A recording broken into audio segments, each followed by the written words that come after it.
Mr. Gandhi, welcome to Stanford. Would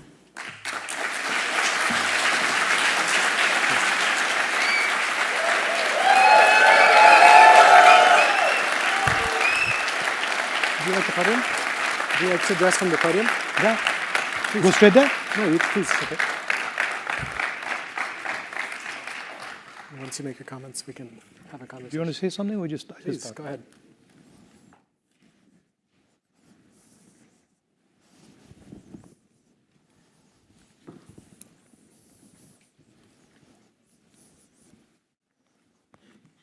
Thank you very much for giving me the opportunity to come and speak to you. I've heard a lot about your institution. I spent some time in one of your competitors.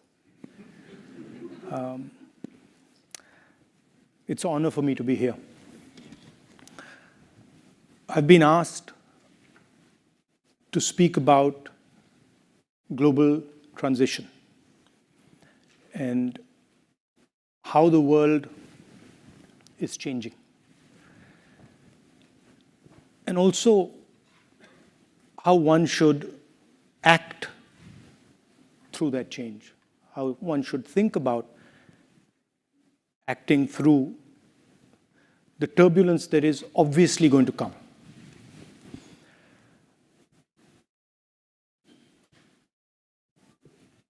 I heard in the introduction that I was a member of parliament until a few months ago. I don't think when I joined politics, 2004, I ever imagined what I see going on in our country. It was way outside anything that I had ever imagined. To be the first person to get a full criminal sentence on defamation, to get the maximum sentence and to be disqualified from parliament. I didn't imagine that something like this was possible. But then I think it's actually given me a huge opportunity, probably much bigger than the opportunity I would have sitting in parliament. That's just the way politics works. I think the drama started really about 6 months ago. We were struggling. The entire opposition is struggling in India. Huge financial dominance, institutional capture. We were struggling to fight the democratic fight in our country. And we decided none of the systems were working. Democracy isn't just about an opposition party. It's about a set of institutions that support the opposition party. And those institutions were either captured, certainly weren't playing the role that they're supposed to play. And so we decided to do something quite strange. We just decided to walk across the country. And we never imagined for a second what would happen when we walked across the country. What would happen not just politically, not in terms of the type of response we got, but what would happen to us when we walked across our country. All of us. Started with about 125 people, and it fundamentally transformed the way we think about our country, about our people, about politics, about what is important. A lot of people ask me, what's the lesson you've learned from this? And for a long time, I couldn't quite say what it was. I couldn't answer. I'd say, I've picked up so much information overload, I can't really tell you what this has done. It was the most beautiful experience of my life, by far. It was very painful. I had a knee problem. It's one of those things you get up and you say, okay, we're going to walk 4,000 kilometers. So, at some level, it's a crazy thing to even conceptualize. And I thought I'm reasonably fit. I thought shouldn't be too difficult. I calculated in my mind. I said, well, what's it going to be? It's going to be 25 kilometers a day. No big deal. And then I had a knee problem. And then the whole thing, the way life works, everything just transformed itself.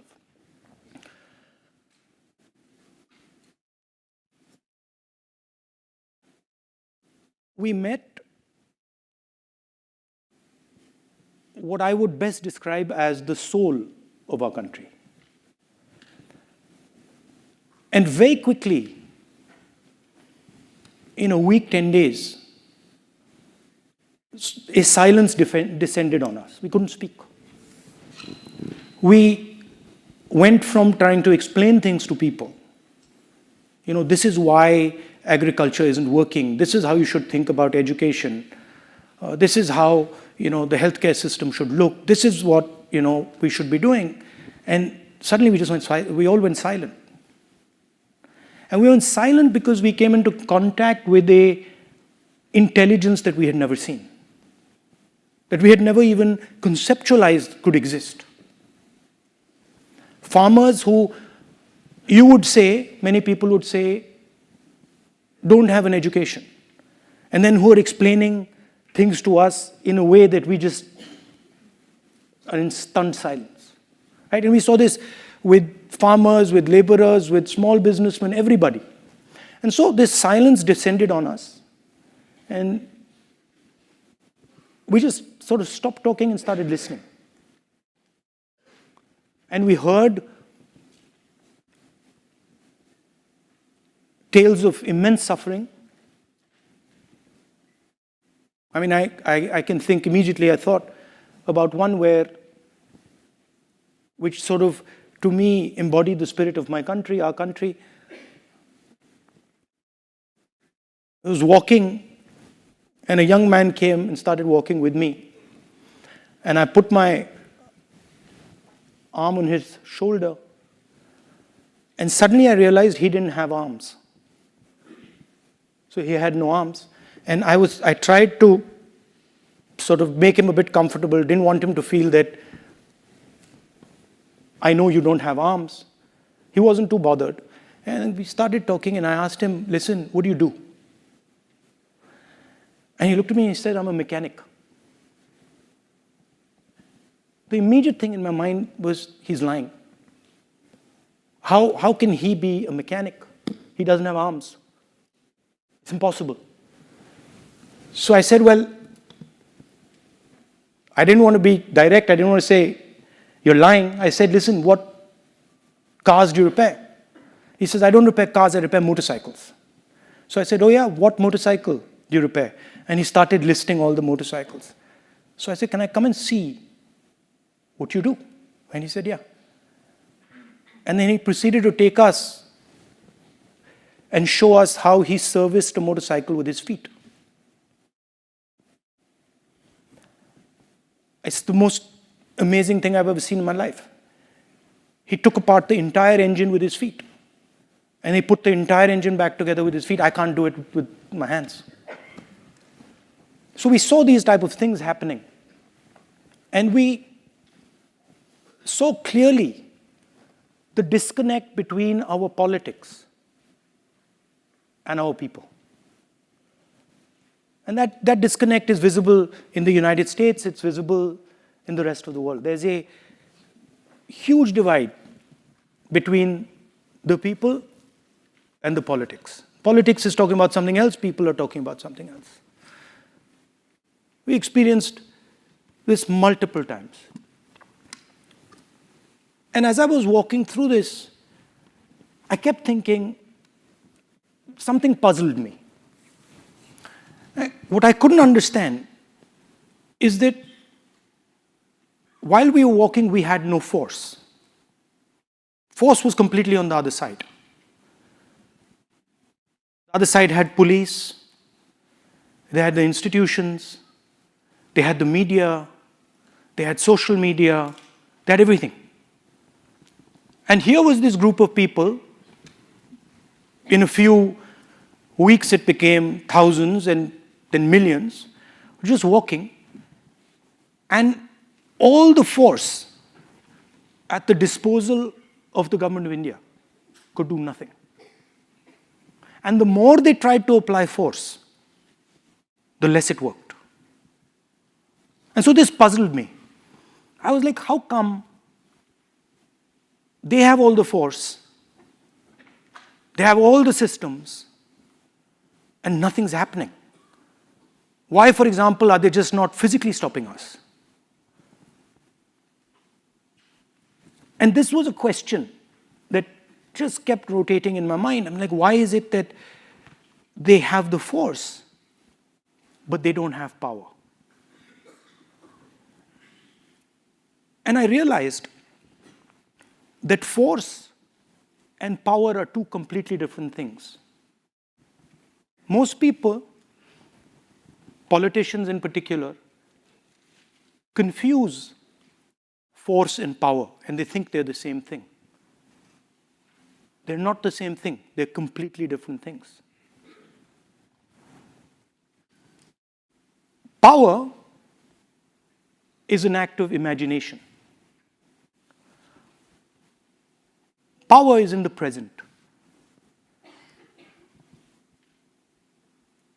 It is not linear. And power comes when you go close to the truth. The reason we could not be stopped by force is because we were weaving around near the truth. And what was really interesting to me was it didn't matter how much force the other side had. They simply could not transfer that force into power. And they kept saying to us, people would ask us, so when are you going to stop? We're like, we're not going to stop, we're going all the way to Kashmir. No, you're not going to be able to go to Kashmir. They told me in Kashmir that, look, if you walk the last 4 days, you're going to get killed. They're going to throw hand grenades on you. I was like, fine, no problem, let them do it. Right? I want to see the person who throws a hand grenade on me. And the security guys, the people from the establishment there, I could see in their face that they just couldn't understand what I was saying. Right? So, this distinction in your life, in your work, is very important.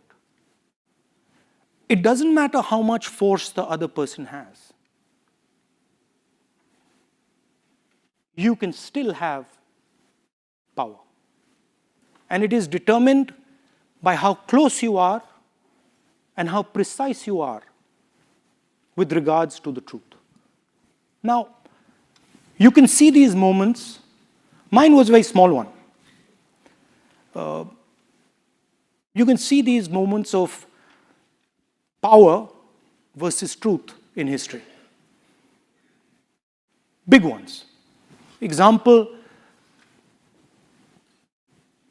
my leader, Mahatma Gandhi, fought the entire British Empire. He had no force. They had all the force, all the structures, the army, everything. Didn't matter. Right? The Declaration of Independence here in the United States, again, a moment of power, a moment of truth. Doesn't matter how much force the other person has. So why am I telling you this? Why am I making this distinction between power and force? And what does it have to do with the transition that we're facing? Well, the transition we are facing, there are three transitions. There is a revolution in mobility. There is a revolution in the energy system. And there's a revolution in connectivity, what we call AI and data. These are the three revolutions that are taking place. And they're going to affect everything. The last time we had a similar transition, a transition of energy, a transition of mobility, we had 2 world wars, right? And it's in times like that, of great uncertainty, of turbulence, that you need acts of imagination. While I was coming here to Stanford University, I was thinking about it. All the work that you do, a lot of the work that you do, robotics, AI, where was the moment of power? The moment of power was when President Kennedy said, let's go to the moon, right? That was not an act of force. That was an act of imagination. And from that, a lot of the work you do has emerged, evolved. And that's the type of relationship the United States and India should be thinking about. A relationship that's based on the true reality of our people.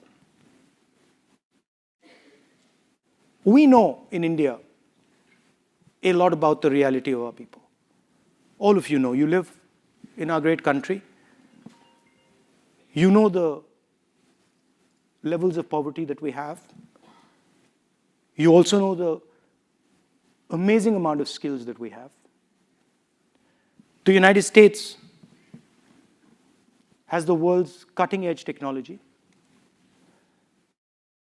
And we already have a bridge between us. It's important that this bridge is not simply a bridge based on force, but it's a bridge based on the reality of our people, on an understanding of the realities of both our people. India has some huge advantages.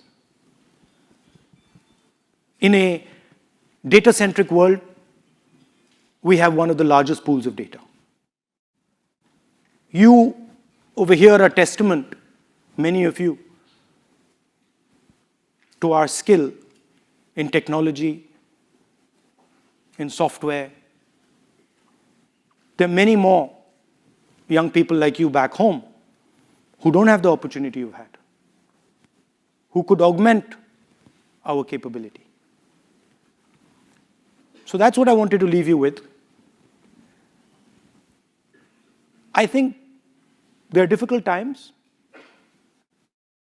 but there are also times of opportunity. I think there are times when acts of imagination, as I called it, acts of true power, will resonate and can transform the way we think of ourselves. I'm looking forward to answering some of your questions. Thank you.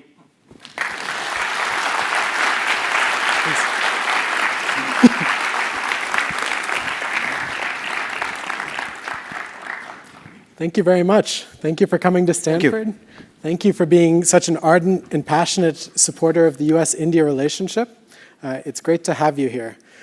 Wanted to start by asking you something, since you spoke about the yatra, about this disconnect between politics and people. I imagine you're not planning on walking every year or every few months across India to gather information. No, it's not a bad thing. Perhaps. I mean, every year is difficult. Probably not possible. But I think a little bit of movement's not a bad thing. Fair enough. That's a good point. But somehow, in a democracy, we expect this to be institutionalized in some way, right? Same as in the US. As you said, we have a disconnect, it sometimes feels like, between what our people want and what our politicians say or what our politics are all about. I think the disconnect has a lot to do with concentration of wealth and sort of the inequality in society, and also the political system not being able to catch up with the social media and the technology. So there's a little bit of lag between the political system and the technological progress. And I think democracies are struggling with that. Yeah. Even though this is a point in time where technology is supposed to be connecting us like never before, what you're saying is that these institutions, sometimes it lags a little bit behind. Yeah. I mean, the systems are not, the systems are not designed for this level of connectivity. And so I think a little bit of evolution in the systems is going to take some time, but it'll happen. Yeah. And what about social media generally? We're in the land of big tech right now. What role can technology play in trying to understand, perhaps bridge that divide, or do you think it's just fundamentally on these institutions, the governance structures? I mean, it creates an asymmetry in information. So, for example, in our case, the government has information that the opposition just doesn't have. Right? And that can be used politically. So that's one aspect of it. The second is it clusters people together and sort of creates silos where these silos have their own sort of belief structure, and they're separated from other people. So paradoxically it reduces the conversation. You would think that more connectivity would simply increase the conversation. It's not necessarily the case. And so then it becomes important for politicians such as yourself to beat the dirt and walk on the... Yeah, and it's surprising, it was very surprising to me how effective and powerful it is. Because when you do that, the social media system, the press system actually doesn't have a choice anymore. Because their attention gets captured.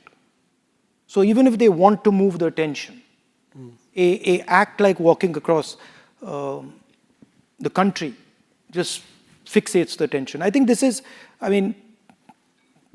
I understood the sort of Gandhi's Salt March much better, because I suspect at that time also, with radio and with these technological changes, they were facing similar problems.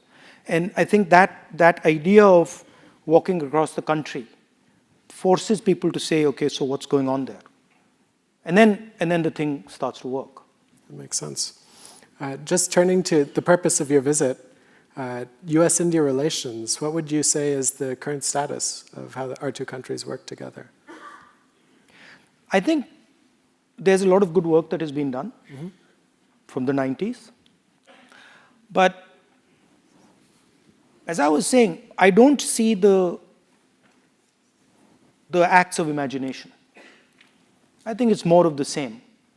But I don't see sort of the crystallization of a vision. I don't see an alternative to, for example, the Belt and Road. Right? Belt and Road is promising prosperity. It's a vision of the world. Right? It's a non-democratic vision of the world. Well, what's the counter vision? Right? So that's where I see the gap. Of course, there is military cooperation. That's fine. That's important. But it can't just be military cooperation. Right? Yeah. So when you think about how that democratic vision should be formulated, in years past, the US has gotten sort of in trouble from other countries by saying, we're going to define democracy, we're going to carry it out, we're going to lead the way. And in some ways, the US has stepped back on that. India is too big for you to define. I mean, that's not possible. Well, it's not just India, but for a world vision of what democracy is, what the counter to a Belt and Road initiative would be. Everybody has a role to play. And you propose, right? You propose, look, this is how we think about it. And then others say, well, actually, we don't agree with that. We agree with that, right? So I don't see that. I don't see that on the table. How do you compete with the production engine of the Chinese, right? What does that look like? What does a democratic production system look like, right? Because if you look at what has happened in the West and in India, we seem to have given up on manufacturing, right? That's just something that the West certainly doesn't do. Now, of course, there's a conversation here in the United States about redoing it, but how do you do that in a democratic structure? What does that look like? Those are the type of things that I think need to be discussed. Because I see it quite clearly that there are two models on the table. Right? There is a authoritarian model, and then there's a democratic model.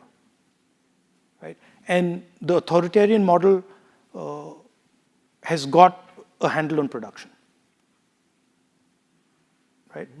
So production in a democratic environment has to be conceptualized and actioned.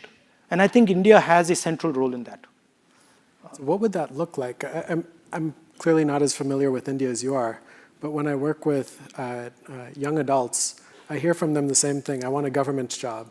They're not saying I want to work in a factory, right? Their aspirations are in some sense misaligned to the vision of manufacturing. So that's the mindset change that has to be brought about, right? India has large number of skill clusters. In every district, there's a skill cluster, right?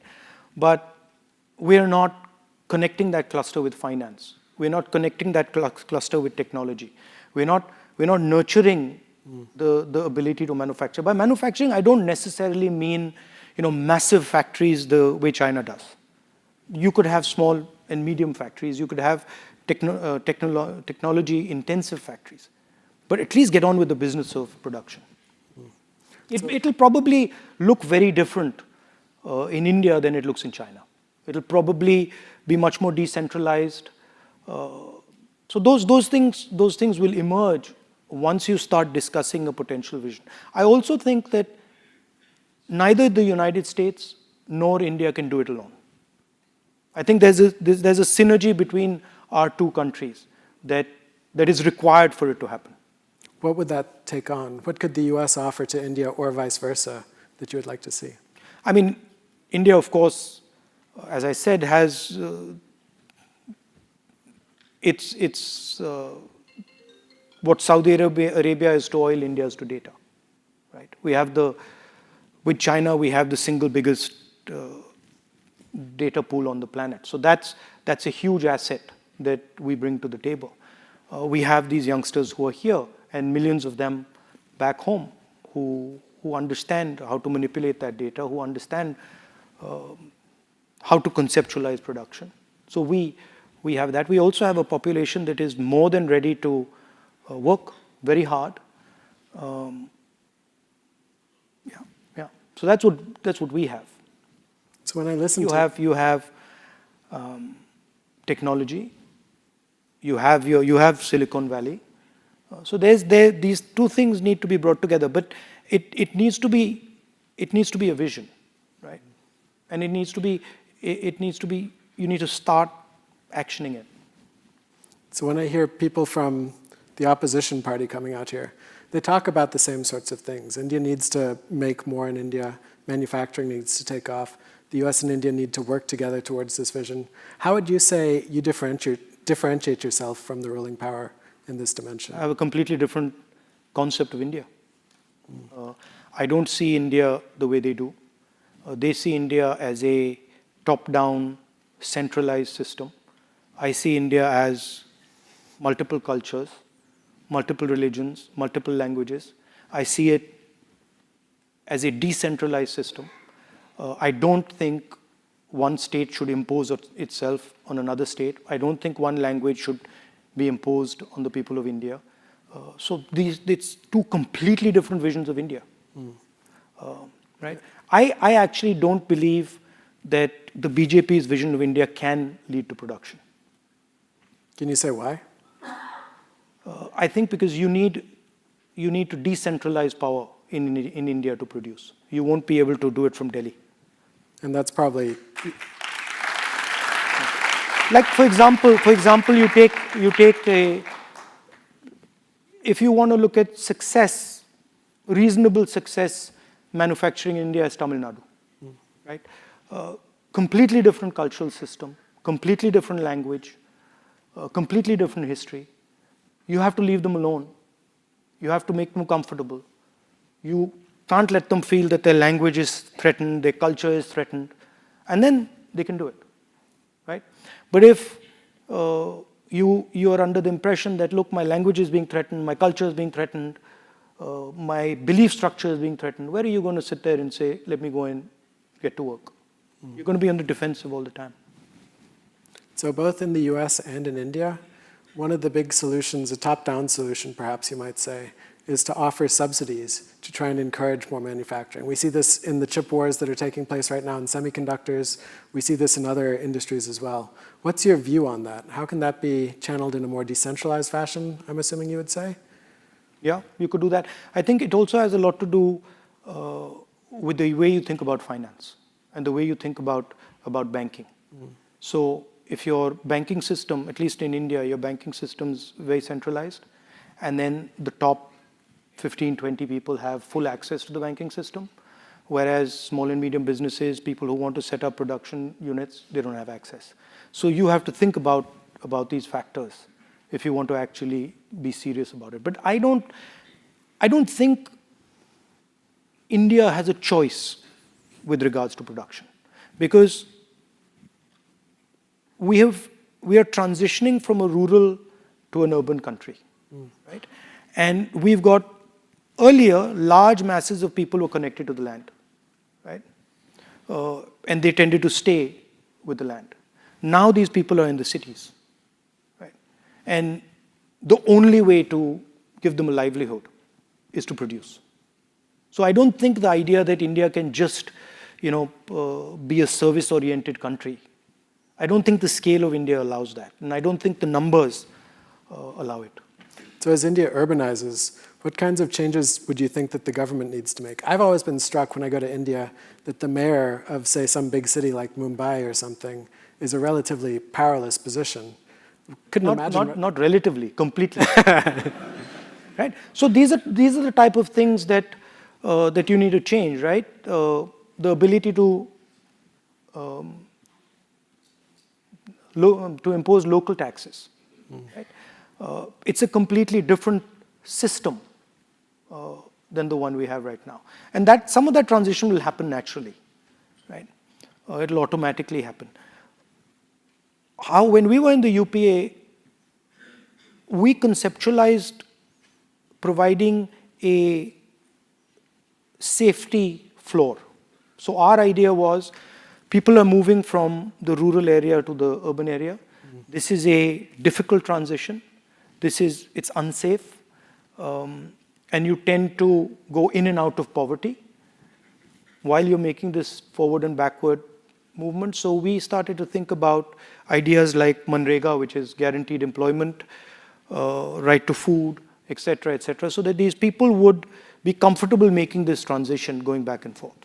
And the biggest idea we had was the guaranteed income idea, which was a scheme called Nyaya in our last manifesto, and which we've sort of tweaked a little bit and run in Karnataka now. So I think some of those ideas, in addition to building a system of production, of manufacturing, would be required. And this journey is a very dangerous journey, and it's traumatic.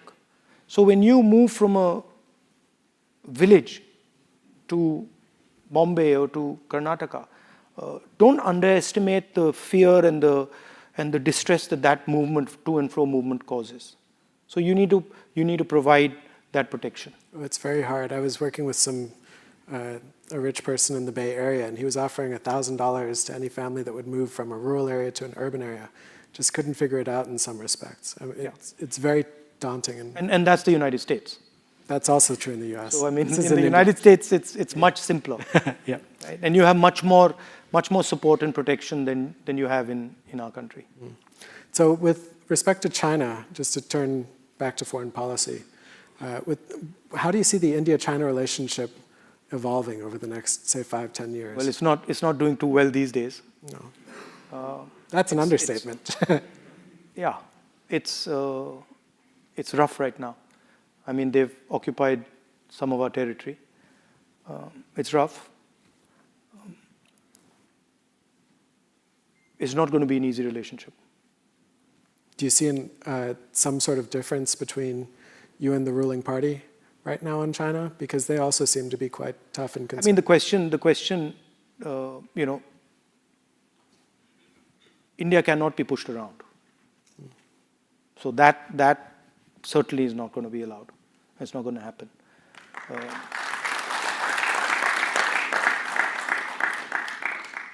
But they are our neighbor, and we have a trade relationship with them, and that's just a fact of life. Mm-hmm. Do you see a possibility, perhaps a closer relationship between the US and India? Some people argue that the relationship really should be one of security rather than people-to-people ties, rather than economic. First and foremost, it should be about securing an Indo-Pacific. Do you see a space for that, or do you think that that might be a concerning dialogue? I think there is a space for a security relationship, but we have to answer the question of productivity, right? Because you cannot simply ignore the manufacturing might of China, right? You have to compete with them. It's not. I don't think it's an option. So what does that competition look like? It of course, it's not. I'm not talking about conflict. I'm talking about competition. How do we create an alternative vision to the production that they're doing, right? There are complications with having manufacturing in democracies, right? So how do you deal with those complications?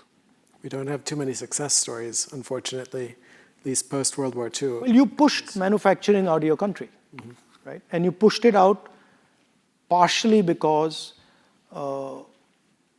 you didn't want to deal with the labor mobilization that results from large factories, right? So in a sense, you parceled it out to China.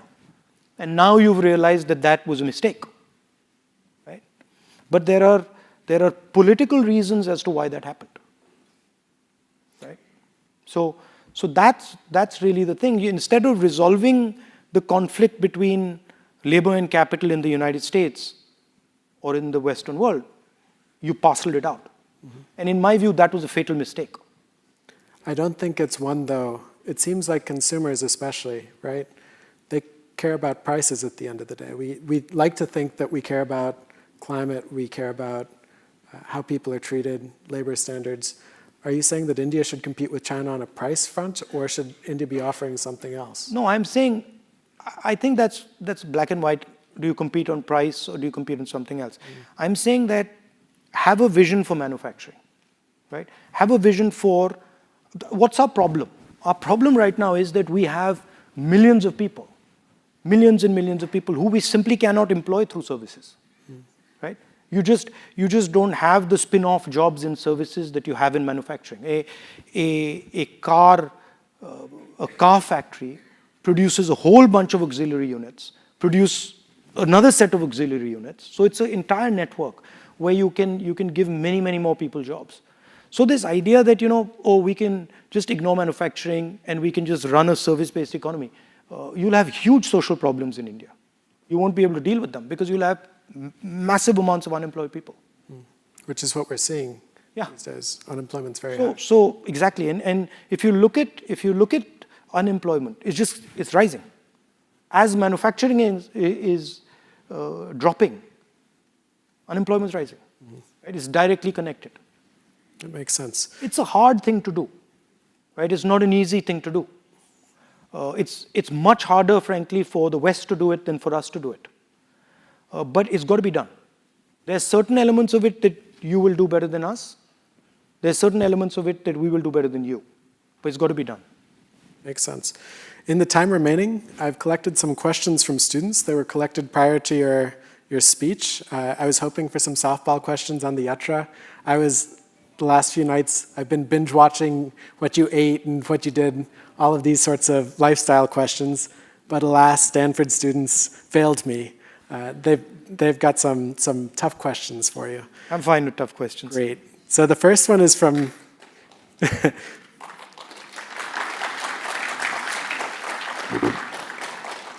Devansh Sharma. He's a computer science class of 2024 student. He asks, do you support India's neutral stance on the Russia-Ukraine war? No, by the way, that's not a tough question. That's an easy question. Look, we have a relationship with Russia. We've had a relationship with Russia, and we have certain dependencies on Russia. So I would have a very similar stance as the government of India. I mean, it might not be popular here, but it is what it is. Look, at the end of the day, we have to also look out for our interest. But don't you see a role, I mean, if you've got your interests tied so closely to Russia, over time evolving those interests so that India can stand up on its own 2 feet to a certain extent, a little bit more? I mean, yes, but India's a big enough country whereby it generally will have relationships with other countries. It's not so small that it can just say, okay, we're just going to have a relationship with you and with nobody else. It's actually difficult for us to do. So we will always have these type of relationships. We will have better relationship with some people, evolving relationships with other people. So that balance is there. But to say that, okay, India will not have a relationship with this set of people, that's difficult for India to do. And the present government has recognized that the territorial integrity of Ukraine, it is important, and that's something, yes, especially with China on your borders, that you have to be also cognizant of. So their position is colored. It's not a black and white in the case of the government. Next question comes from Arman Sharma, bioengineering class of 2024. Over the last few years, your international presence has skyrocketed. You've delivered message at universities and clubs across the US, UK, and more. Here I'm trying to make Stanford feel special, but unfortunately we were among the last to get you. When we see struggles between the ruling party and the opposition in other democracies, we hardly ever see the opposition seeking international support outside the foreign ministry. You've gone rogue in some respects. No, right? I'm not seeking support from anybody. I'm very clear that our fight is our fight, right? And the BJP likes to twist this stuff. But no, I'm not seeking support from anybody. But there is a group of young students from India here, and I want to have a relationship with them, and I want to talk to them, right? And I think it's my right to do it. I mean, I don't understand why the Prime Minister doesn't come here and do it. Prime Minister Modi, you're welcome at Stanford anytime. We would love to have you as well. Come and have a chat, you know what I mean? We've been fortunate to have... Answer some hard questions.